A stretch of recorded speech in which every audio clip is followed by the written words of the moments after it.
A millionaire came home without notice and froze at what the black maid was doing to his child. The mansion stood bathed in the pale light of late afternoon, its tall windows glowing faintly as the sun dipped lower across the horizon. The air outside carried the faint hum of the city, but inside the walls of the estate there was only stillness. The white millionaire stepped through the grand entrance, the heavy wooden door closing softly behind him. He was still in his suit from a day of meetings, the navy fabric cut sharply to his frame, a tie loosened slightly at the collar. In his hand he carried a leather briefcase, its weight familiar, the scent of polished leather rising faintly with every step. He had not told anyone he was coming home early. The driver had been dismissed at the gates, and his footsteps echoed through the marble-floored hallways without warning. Usually at this hour the estate buzzed with the rhythm of staff moving about, the quiet shuffle of shoes across carpets, the clink of glass or porcelain, the faint notes of conversation traveling through distant rooms. Today there was silence, heavy and unfamiliar, as though the house itself held its breath. He slowed his pace, adjusting the strap of his briefcase as he glanced up the staircase that curved toward the private chambers. The chandeliers above sparkled faintly, their crystal arms throwing golden shards of light across the polished floor. His eyes swept across the grand portraits that lined the hallway, ancestors watching him as he crossed under their painted gaze. Each detail of the mansion was familiar, yet tonight every echo of his steps seemed sharper, louder, pulling him deeper into his own thoughts. He turned down the corridor that led toward the heart of the home. The rug softened his tread, yet the silence persisted. He felt it now, the absence of sound pressing at him, stirring curiosity. His brow furrowed slightly. Where were the usual murmurs, the predictable rhythm of a household at work? The faintest sound broke the stillness then, not from the dining hall or the salon, but from deeper within the house. A splash, light and playful, followed by a melody, soft and humming. He stopped, tilting his head, uncertain if his imagination had tricked him. The sound came again, clear this time, water, and a voice, tender and low. He set his briefcase down carefully against the wall, as though even the click of the clasp might disturb the fragile stillness. His polished shoes carried him slowly forward, each step measured, his eyes narrowing as he approached the source of the sound. He had expected silence. Instead, the house offered him something different, something hidden behind closed doors. His hand brushed the smooth frame of the doorway as he reached it. The splashing continued, joined now by a child's squeal of laughter, high and bright. The hum of a lullaby carried with it warmth and familiarity. He lingered at the threshold, his heart caught between caution and curiosity. What awaited him inside would unravel not just the silence of the evening but the certainty with which he thought he understood his own household. The marble corridor stretched before him, lined with gilded sconces that spilled soft golden light across the polished floor. Each step he took was measured, his shoes striking a muted rhythm that echoed faintly against the high ceiling. The house was usually filled with the quiet bustle of staff, the subdued clink of dishes in the dining room, or the hum of footsteps on distant staircases. Yet now there was only one sound, a sound that felt strangely out of place in the mansion's usual order. From somewhere ahead came the gentle splash of water, rhythmic but playful, followed by a tune carried in a low, melodic hum. He froze for a moment, his brows drawing together in thought. At this hour his child should have been resting in the nursery, tucked under blankets while the staff busied themselves elsewhere. The sound of splashing was too animated, too lively, as though it belonged to a place of games rather than the quiet of evening. He tilted his head, listening more carefully. The splashes grew louder, accompanied now by bursts of soft laughter, the unmistakable squeal of a child's delight. His heart quickened, though not from fear. It was curiosity, edged with the faintest note of confusion. Why was his child awake, and why were the sounds spilling from the direction of the kitchen, a place usually reserved for order and preparation rather than play? His steps became quieter, his polished shoes pressing against the rug that lined the hallway. He moved with the instinct of a man who did not wish to announce himself. He wanted to see without being seen, to discover what waited at the end of the corridor, before anyone had the chance to explain it away. His hand brushed along the smooth surface of the wall, fingertips grazing the carved details as he turned the corner. The sounds grew clearer now. The splash of water rang with a steady rhythm, interrupted by the light clap of small hands, and the unmistakable notes of a lullaby hummed with care. The voice was familiar. It was the maid's voice, low and strong, softened into melody. He had heard it before, though always in fragments, drifting down stairwells as she worked, a tune carried under her breath like a shield of patience. Now the sound was fuller, weaving itself around the laughter of his child. He paused again, his expression unreadable, though his furrowed brow betrayed his thoughts. He could not remember the last time he had heard that much joy in his home, so free and unguarded. Still, the strangeness of it pressed against him. He adjusted the cuff of his suit jacket, his tie still knotted neatly at his throat, and leaned slightly forward, straining to catch every detail. The kitchen door stood partly ajar, spilling light into the hallway, and from beyond it came the sounds that pulled him onward. The weight of the day still clung to his shoulders, but in that moment, all of it was eclipsed by a single question rising in his mind. What could possibly be happening inside his own home, that he had not been told, that his staff had not anticipated he would discover? The answer lay just beyond that door, and with a breath held in quiet tension, he continued toward it. He pushed the door open with a slow hand, the hinges groaning faintly as if they too were reluctant to reveal what lay inside. The familiar scent of the kitchen reached him first, a blend of soap, warm water, and faint traces of herbs left from the day's cooking. He expected order, the gleam of polished counters, and the hush of a space long since tidied for the evening. Instead, the sight that met his eyes rooted him to the floor. There, beneath the hanging lamps, the black maid stood bent gently over the wide sink. Her uniform was the same as always, a plain black dress that fell neatly to her ankles, the white apron tied tight at her waist. Her hair was pulled back in a careful bun, not a strand loose despite the steam that rose from the basin. Her sleeves were rolled just enough to free her arms, and in her hands she held a small cloth, dabbing tenderly at the soft skin of the baby seated in a round basin filled with water. The baby cooed and splashed, small hands smacking at the surface of the water, sending droplets flying across the sink's edges. The maid did not flinch.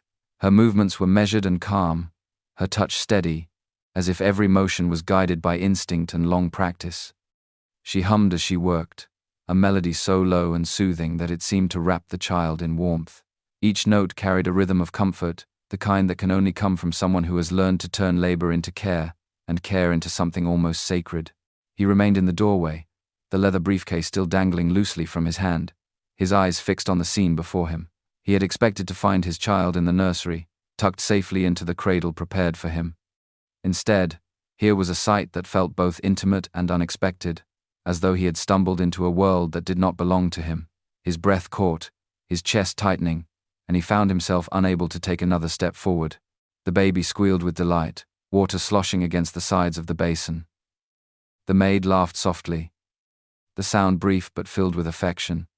Before resuming her humming, she lifted the child carefully, rinsing his hair with practiced ease, her every gesture revealing a quiet devotion that was impossible to overlook.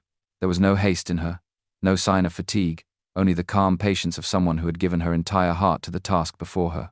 For a moment, he could not move. His hand tightened around the handle of his briefcase, his jaw clenched, his thoughts scattered between astonishment and a confusion he could not yet name. It was a simple act, one of care, of necessity, yet there was something in it that struck him deeply. The silence of the house, the distance of the corridors, the weight of his wealth, all of it faded against the tender simplicity of a maid, singing to his child in the glow of the kitchen light. He stood frozen, and in that stillness, the mansion felt less like his, and more like hers, as though she carried within her the true heart of the home. For a fleeting instant his mind betrayed him. The sight struck him so suddenly that his heart thudded against his chest and his breath caught as though the air had grown thick. There, in the quiet glow of the kitchen lamps, stood the maid with his child perched in a basin of water, their laughter mingling with the splash of tiny hands.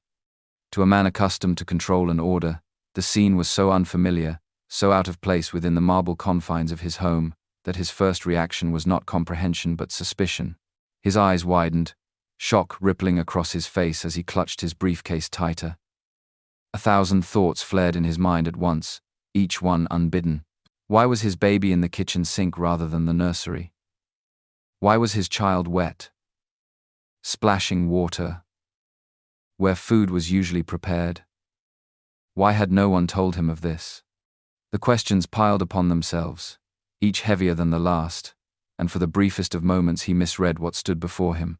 The baby squealed with delight, tiny palms smacking the surface of the water, sending droplets flying in all directions.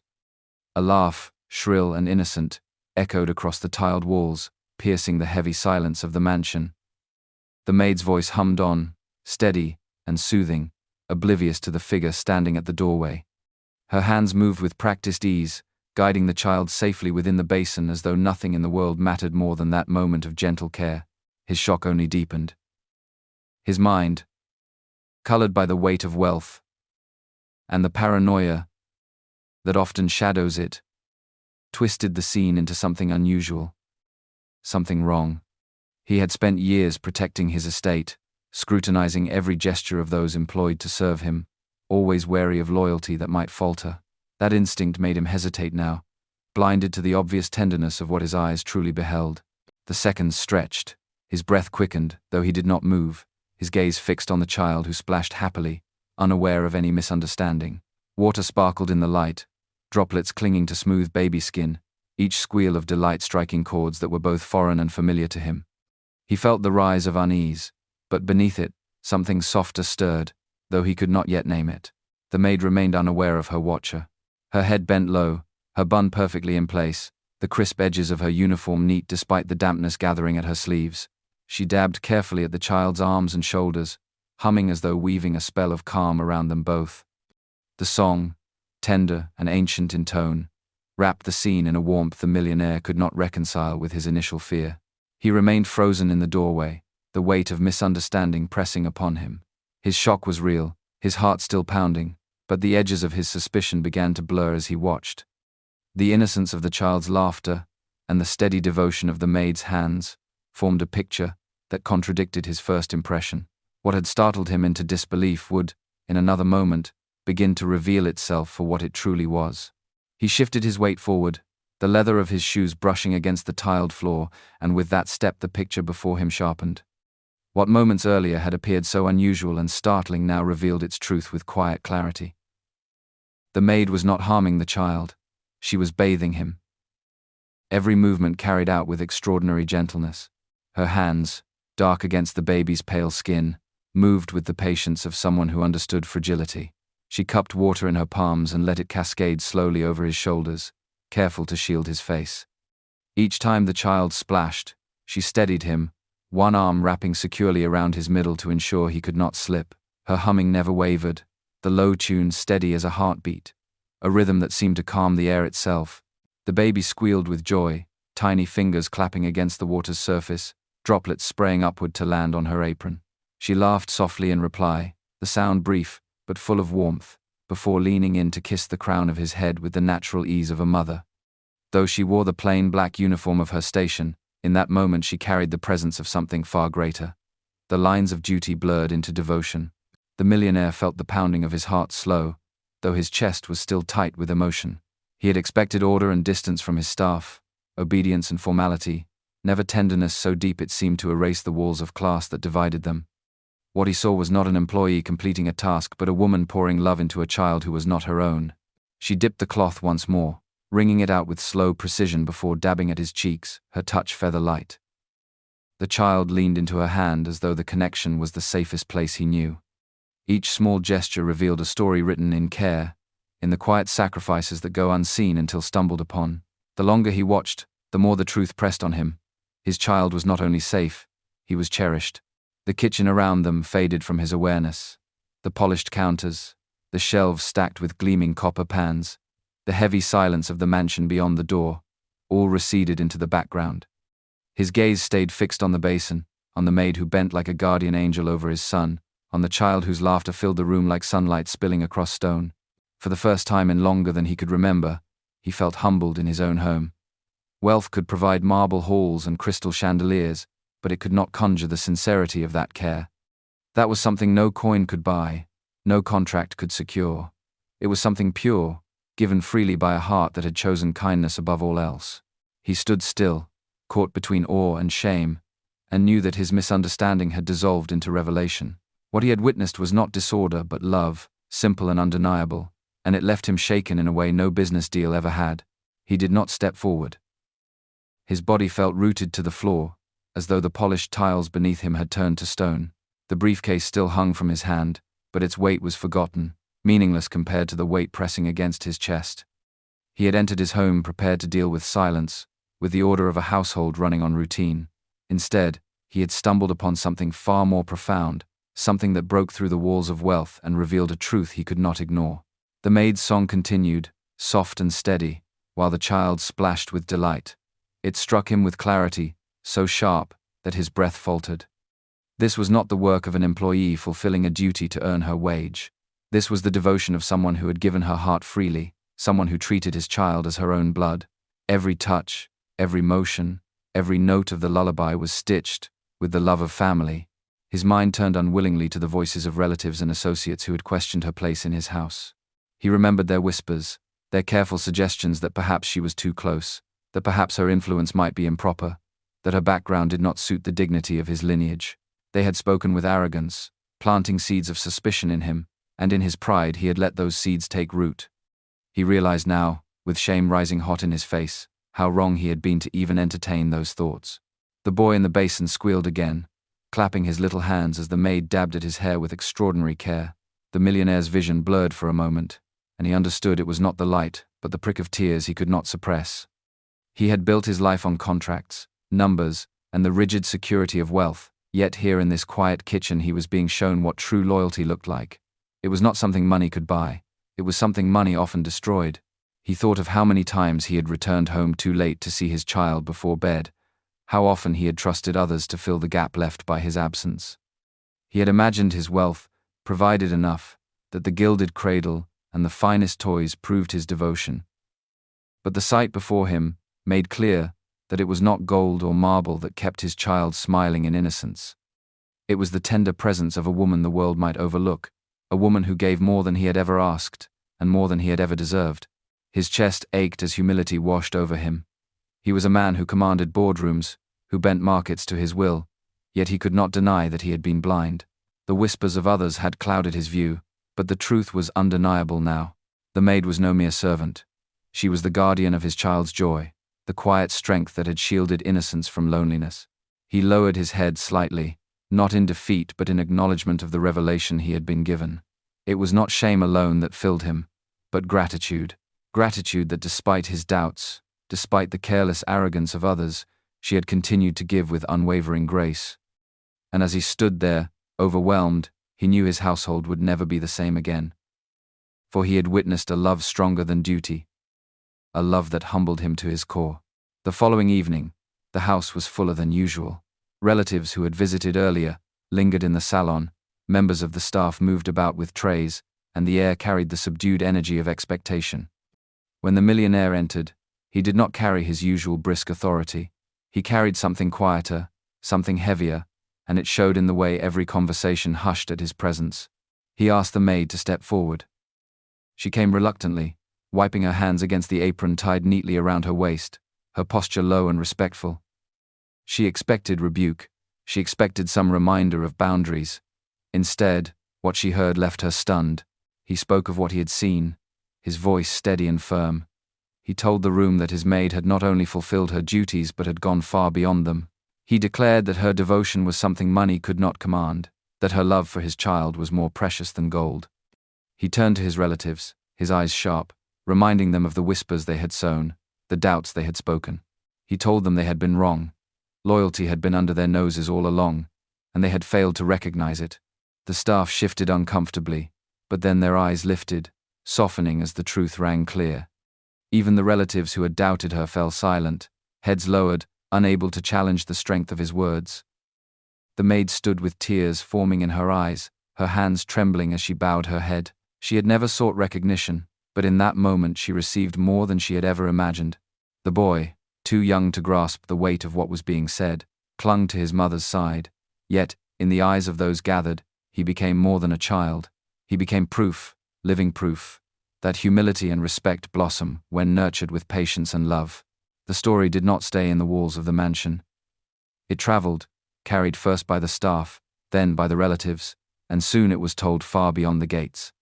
People spoke of the black maid who had cared for a wealthy man's child as her own, not for pay, but from the heart. They spoke of the humility in her work, and the quiet dignity she carried. They repeated the millionaire's words, holding them up as an example that true worth is not measured in coins or jewels but in the honesty of simple acts. In the telling and retelling, her name became a symbol of grace. Parents pointed to her as an example to their children, reminding them that character speaks louder than arrogance, that the strength of one's heart leaves a legacy wealth cannot erase. The millionaire himself changed, his pride tempered by what he had witnessed, his voice softened by gratitude. And so the lesson remained, carved into memory. Love and humility shine where arrogance often fails to see. The maid became a quiet legend in her own right, her actions remembered long after the night's applause faded, greater than wealth, greater than pride, a reminder that dignity once revealed cannot be ignored.